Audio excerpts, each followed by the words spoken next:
We are joined now by senior Brooks Barnhizer ahead of his senior night. And I know the season didn't end the way you wanted it to with the foot injury, but what kind of emotions do you have heading into your senior night? Really, the only one I can, kind of just grasp like fully is definitely just gratitude. I think today would be like a really good day to just kind of look back on everything that we've kind of accomplished and, just kind of got to give thanks. Like Northwestern really gave all of us a platform and an opportunity to, compete at the highest level. And, I just hope that we embodied that as much as we could. So it'll be a special day with a special group of people. When Chris Collins announced that you were out for this season, I don't think I've ever seen a coach that emotional talking about one of his own players. What did it mean to hear that from him, and what has his relationship meant to you? Yeah, it meant everything. I look at Coach Collins as a dad. I honestly do. Him and my dad are really the most influential, figures outside of my mom as well in my life. And, that just shows who he is as a person. He's way beyond a coach, and that's why I feel like, players should be lining up to come play for him because, he kind of turns into another father figure. And, I just love him. I love him to death. So that meant everything to me and my family. So, I love him.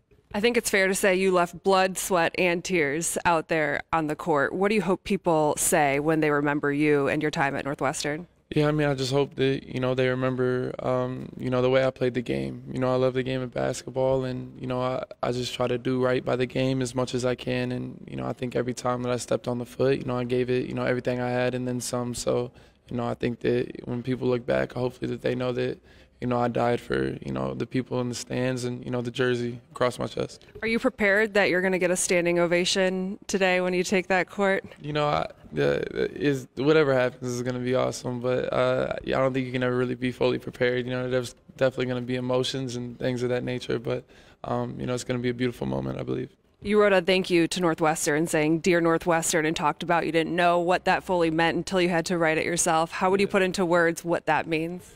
I really can't, that kind of message that I put out was funny. It took me from the moment that, I found out I was gonna, eventually be done and have surgery. It really took me from the morning of the surgery for me to fully finish, kind of what I wanted to say in a short kind of, condensed 2 paragraphs or whatever it was. But I just can't really get, describe and get into words kind of what Northwestern means to me because, it just meant the world. And it almost does it a disservice to, put it on paper because I could talk about it for, years. So I just really love this place and it's meant the world to me. What's next for Brooks Barnhizer? Hopefully just going on and, representing the school on the, highest form of basketball can offer, and that's my goal. I just want to show people that, you can come to Northwestern and do a lot of great things. So hopefully I can, keep wearing that jersey with pride and, try to get more players to come here and, embrace it and love it just like I did. Thanks, Brooks. Appreciate your time. Good luck. Thank you, guys. Yeah, thank you. Appreciate it.